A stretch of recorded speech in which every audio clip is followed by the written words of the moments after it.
Hello and welcome back, everybody. Dragalia here, and well, in case if I can tell by the title, we now have Omega 1 and Omega 2 now active for co-op in order for you guys to now take on. Now then, I will use this video as a analysis, say what's been working for me, what other teammates I had, and what other people have been using in the Discord server. Well, my Discord server, I should say. So feel free to join that. We can offer carries, I would say, actually now, because it's now out, first of all, and two, most people, they should be able to clear solo, and with solo you can do Omega 1 pretty easily, I would say. Well, I shouldn't say easily. It depends on other teammates. Omega 2, on the other hand, yeah, Omega 2 is a ways away. So I don't blame you just if you can't face Omega 2 yet, nor can beat Omega 2. You aren't missing much with Omega 2. You're just missing out on just 100 Wormite and Honeys. That is literally it. Well, that you do want to try and beat Omega 1, though, I would say. You do want to try and beat Omega 1 because they get a cool title as well. But, well, with that out of the way, let me just show off my team very quick. But I will be basing everything off of Omega 2. So do take everything with a grain of salt. And well, I'm going to be explaining why I ran what I ran. I ran Karna because in general she's just very, very good. She was hitting like 400 Ks on the boss. She's very good, especially when she's 70'd, which is mine right now. I ran Sparrow's Guard.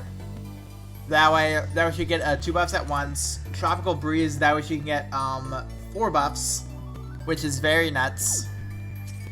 Then from there, I ran Clever Brother for Frostbite Punisher and Sun Paladins for just a lot of skill damage, and also technically more buffs because of energy levels too. Tiki, need I say more? It's Tiki. Her dragon form is very good. She can keep up frostbites. She can do more damage on the Punisher, and just in general, her prints are very good, being the dagger print and a water crit rate and crit damage. It's a water version of 11's champion. Ellie San. I ran Ellie San for a very consistent buffer, actually, and well, I would say it worked pretty well because a Brave Bastion paired up with the dragon is very nice. Honestly, Beach Battle for the buff time and Water Skill Haste, then proper maintenance for even more buff time. In which all that buff time in conjunction with her natural buff time, and also with the dragon's skill prep, she's consistently getting off buffs. Then originally in this last slot, I had healer Aline as a healer, but when it came to Omega 2, I realized that I needed more damage. So therefore, I decided to run Galacleo. That way she can have a defense down, a wand Coab, as well as the buff field. That way everybody can benefit. I would say if I could change one thing, is that I would change Cat Sith for someone like Azazel. That way she could keep up with the defense downs with these strength ups. That's the one thing I would probably change. But however, I just made her a DPS version, which was honestly fine, to be honest. That way she's now considered a DPS support, I think it worked out pretty well, if I do say so myself. So now when it comes to the actual Omega itself, I have pre-recorded my winning run, actually. So now we're going to analyze the footage. I'm going to pretty much explain why I did certain things, So hopefully you guys can learn how to fight this boss, and hopefully you guys can begin to have a swell time. So, now that I'm done explaining my team, now that I'm done explaining what's going to happen, let's now jump right into this, alright? So, I've come to help. So this first team right here, it was a Karna, an Orsum, a Elisan, and a Jiangxia. It's similar to my team, except Orsum. Orsum in place of a Tiki in my case. That is pretty much it. Orsum can work because he is solid. He was used back in Hybrid Hilda back in the day. But well, there are obviously better options. But however, Orsum can still be used, and he's also got Siren as well. He's got the Mub HP Overdrive Dragon on Jiangxia. Then actually Vayu on Elisan.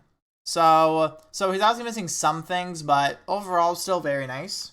So now this next one, it's got Gelly, it's got Hunter Saris, which I would recommend trying Hunter Saris. At least one person should probably have a Hunter Saris, to be honest, because with Hunter Saris, they're going to have the enemy's going to have a harder time dealing a lot of damage. Pipple, I would say, is good because actually, when it comes to this team is built off of defense buffs, and Pipple can provide a lot of defense buffs.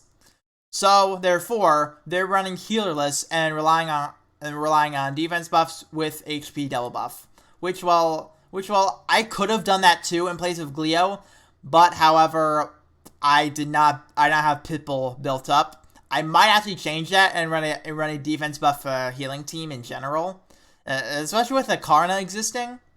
I feel like that can be a swell time. Then Saliera for her support role, but she's built on Siren, and actually Gelly is built on Poseidon up there. I just realized. Interesting move. Then Vayu on Pipple, which is honestly all right. Sure, and I think those are all Agitos as well. Mub Agitos. So yeah, that's honestly pretty damn nice. And this last one, another Gelly, another Jiangxia, another Saris, and another Saliera. That's only 50'd. Overall, you should hopefully get the idea at this point. Now, though, as for other options I have seen, Grace is an amazing option. Grace is just in general stupid, so just if you own Grace, more than welcome to. I haven't seen too many people dark it. I know for Omega 1 you can probably dark with old Galix, Glio, Grace, Patia. You can more than likely use those very easily. Because I did see one person who was like really struggling with the Omega Solo. He was finally able to do it with like a Glio, Lily, some team like that.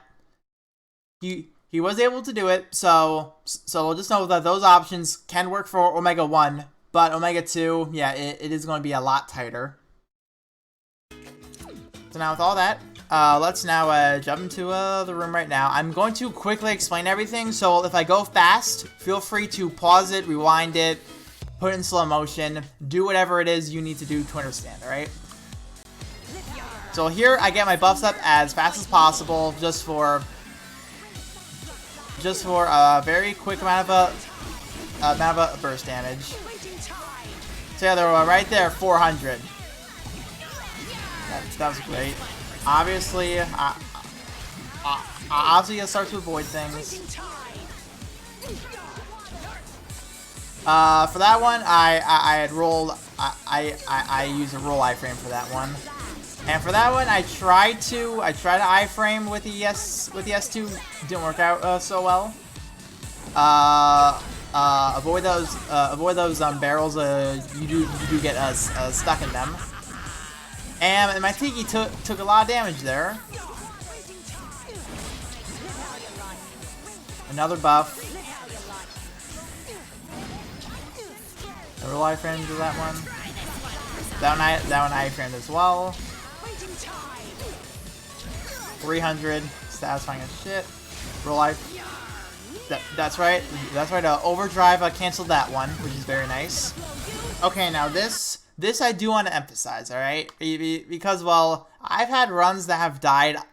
I've had members on my side, in which, by the way, mine is not a perfect run. I'm just gonna say it right now, mine's not a perfect run. I did not deathless it. I only cleared it. All right.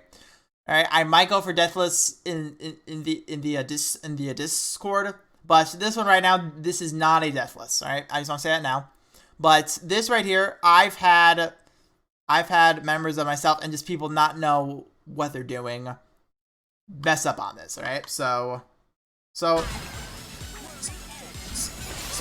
you can hit those bombs, and therefore you can move them. You want to put them all in one area, just like I did there. All right. So on that part, you want to try and make sure that 1/2 of the screen is bombless. All right. So therefore, you only need to move 2 of them to avoid the other 2 are. Very simple.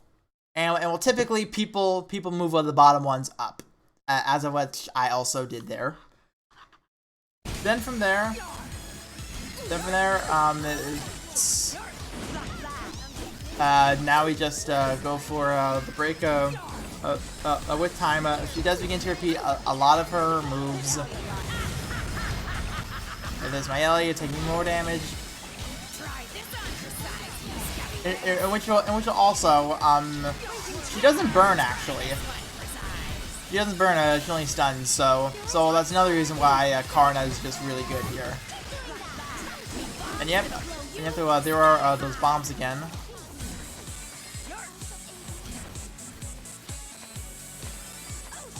That one had a little bit of a different.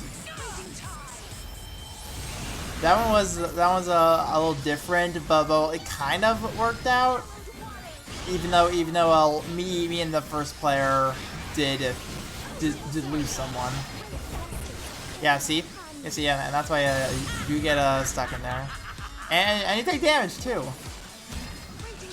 That was a hard knockdown. So yep, legs now regenerate, so now you can re-break those. Oh, okay, now here's a slightly annoying. Player is now limited with now more enemies that can have shields, in which you obviously want to force strike them. Yeah, see?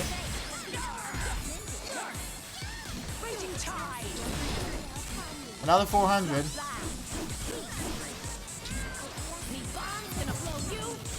So yep, and now more bombs. I'm already moving. And for some reason, the player didn't do anything. I barely avoided that one. I barely avoided it. That one I framed pretty damn well. 2 crits. That was satisfying.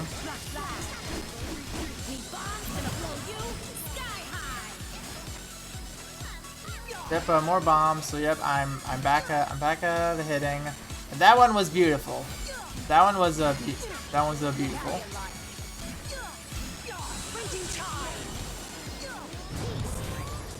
I was able to rolling iframe that one, so now I have a minute left. But well, at this point, you guys should have seen every move at least 3 times now. So yeah, though, once we get later into the fight, it does start getting repetitive, and my Glio died as well, so yeah.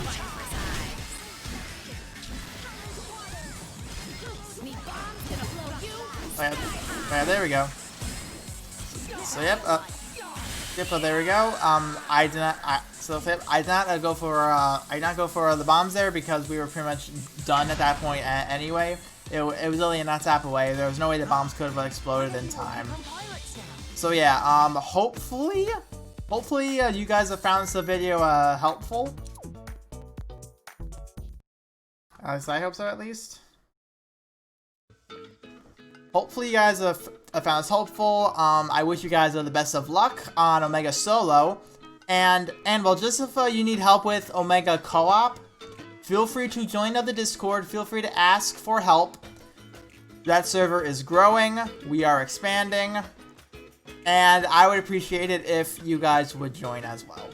So either way, thank you all for stopping by, and I'll see you all in the next video. See ya!